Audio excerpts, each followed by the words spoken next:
तर करूया आपण आता घरच्या घरी कांदा पोह्यांचा चिवडा। न तेल धरता चिवडा करूया आपण आता। नमस्कार, सासू सुनेची लाईफस्टाईल मध्ये तुमचं सगळ्यांचं स्वागत आहे। सर्वांना दिवाळीच्या हार्दिक हार्दिक शुभेच्छा।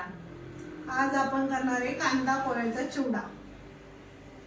खमंग असा कांदा पोह्याचा चिवडा कसा घरी करायचा चला तर बघूया आपण आता कांदा पोह्याचा चिवडा। त्यासाठी काय काय सामान लागणार आहे मी तुम्हाला सांगते। इथे आपण घेतलेली आहे खसखस, हावरी, चिवडा मसाला घेतलेला आहे, पिठी साखर घेतलेली आहे बारीक अशी, मनुके घेतलेले आहेत, कढीपत्ता आहे, बदाम आणि काजू घेतलेत, काजूचे मी काप करून घेतलेले आहेत, खोबरं बारीक कापून घेतलेलं आहे, फुटाणा डाळ आहे आणि हिरवी मिरची बारीक कापलेली आहे आणि शेंगदाणे। चला तर मग बघूया आता आपण चिवडा कसा करायचा। आता आपण कांदा पोहे तळून घेणार आहे। आधी आपण कांदा पोहे टाकूया।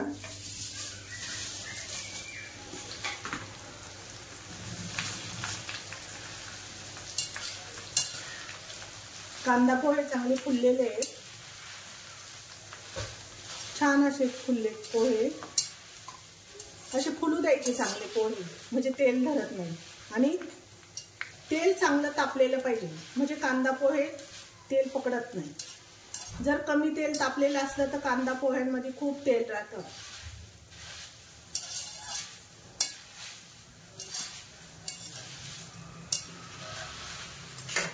आपण आता काढून घेऊया। आपण ही चाळणी ना ह्या चाळणीत काढूया, निथळायला ठेवूया या चाळणीमध्ये। असं पटापट काढून घ्यायचं, झाऱ्याच्या साह्याने काढून घ्यायचे हे कांदा पोहे असे। आता मी दुसरे कांदा पोहे टाकतीये।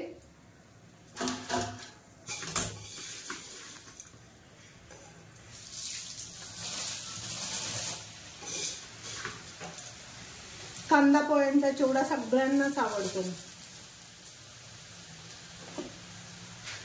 छान असा खमंग चिवडा होतो, कांदा पोह्याचा चिवडा खमंग असा होतो, कुरकुरीत खूप होतो हा चिवडा।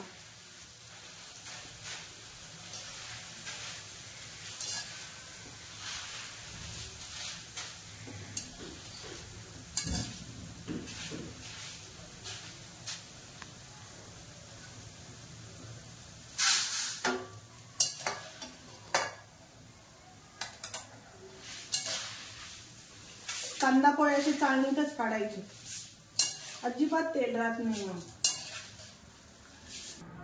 आपले पोहे तळून झालेले आहेत। आता शेवटचा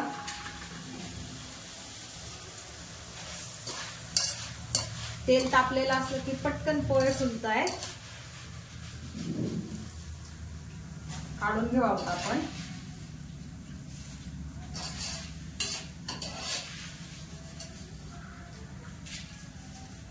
चाळणीत काढल्यामुळं तेल सगळं निघून जात आहे, त्याचं अजिबात तेल राहत नाहीये पोह्यांना।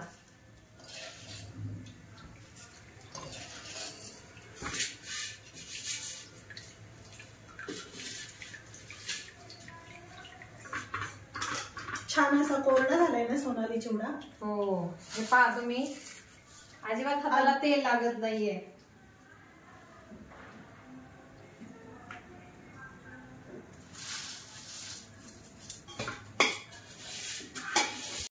त्याच्यात काजू टाकते,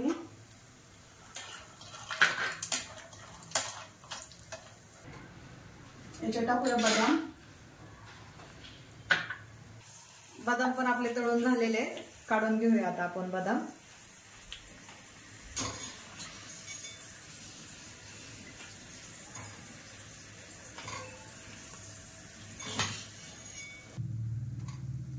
आपण आता खोबरं तळून घेऊया।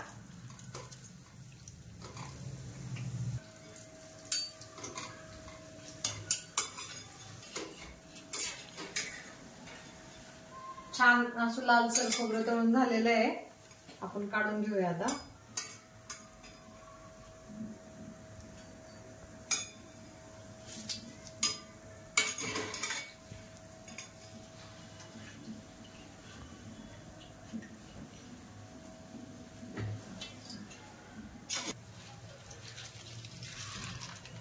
आपण आता फुटाणा डाळ पण तळून घेऊया. डाळ आपली चांगली तळून झालेली आहे. खरपूस अशी डाळ तळायची अशी मस्त. ह्या डाळीला जास्त तळायला लागत नाहीये, नुसती तेलात टाकली तरी बास होते. टाकणार आहे शेंगदाणे, भरपूर असे शेंगदाणे घालायचे.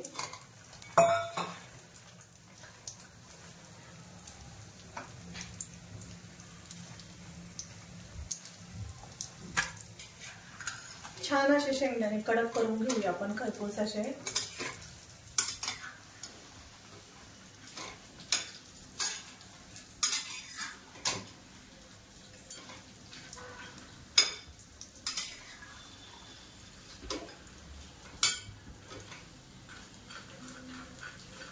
शेंगदाणे जास्त करपले पण नाही पाहिजे आणि जास्त लाल पण नाही झाले पाहिजे.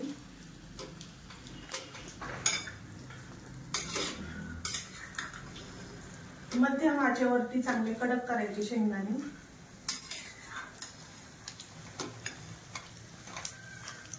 शेंगदाणे आपले चांगले असे तडतड वाजायला लागलेत आता. छान असे खरपूस झालेले शेंगदाणे. आपण आता काढूया शेंगदाणे.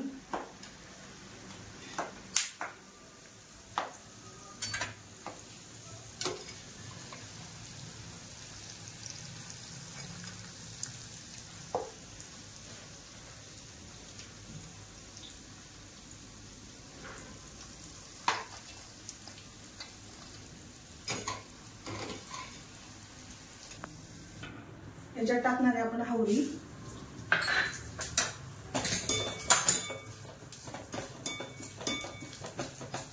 हावरी चांगली तडतडली आहे.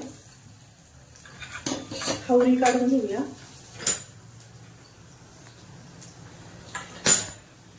कडक अशी मिरची तळून घेणार आहे. छान अशी कडक कुरकुरीत होईपर्यंत, त्याचं पाणी जाईपर्यंत तळायची आपल्याला.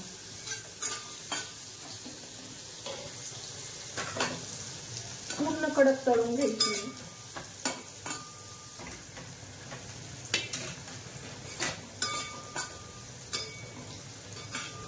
मिरचीत जर थोडस पाणी जरी राहिलं तर चिवडा नरम पडण्याची शक्यता असते, म्हणून मिरची चांगली खरपूस तळायची. असे बारीक आचेवर तळायची, म्हणजे मिरची कडक होईल. कडक झाली पाहिजे जरा. आपण मिरची पण तळून घेतली का अशी कडक अशी मिरची झालेली आहे.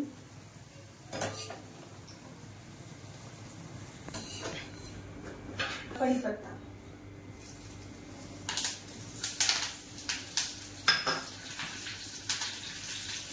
कढीपत्ता भरपूर कढीपत्ता घालायचा.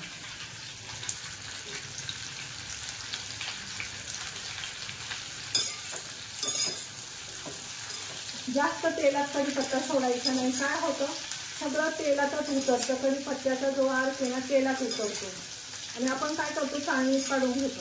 त्याच्यामुळे ना असा कढीपत्ता आहे ना चांगला खरपूस तळून घ्यायचा. बारीक गॅसवर आहे ना खूप तळायचं चांगला. जास्त तेलात सोडायचं नाही. जास्त तेलात सोडल्यावर सगळं अर्क तेलात उतरतो. आपण काय तेल परत त्याला घालत नाही कढीपत्त्याचं.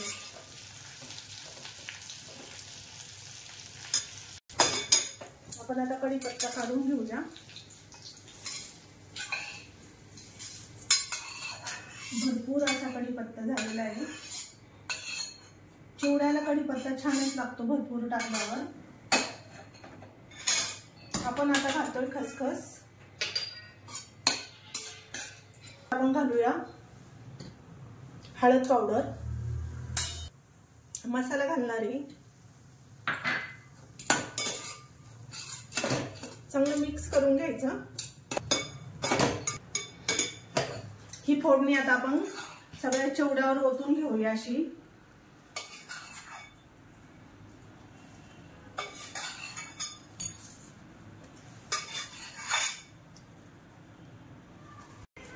याच्यात घालूया आपण म्हणून काही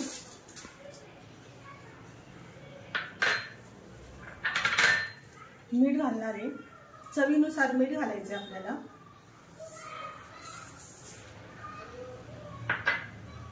पिठी साखर घालतीये.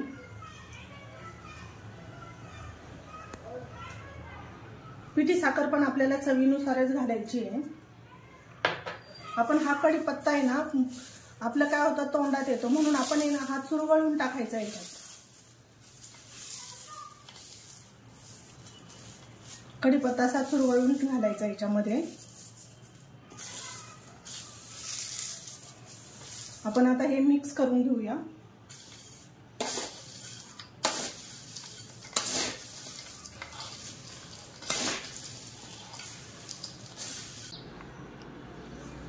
आपला कांदा पोह्याचा चिवडा करून तयार झालेला आहे.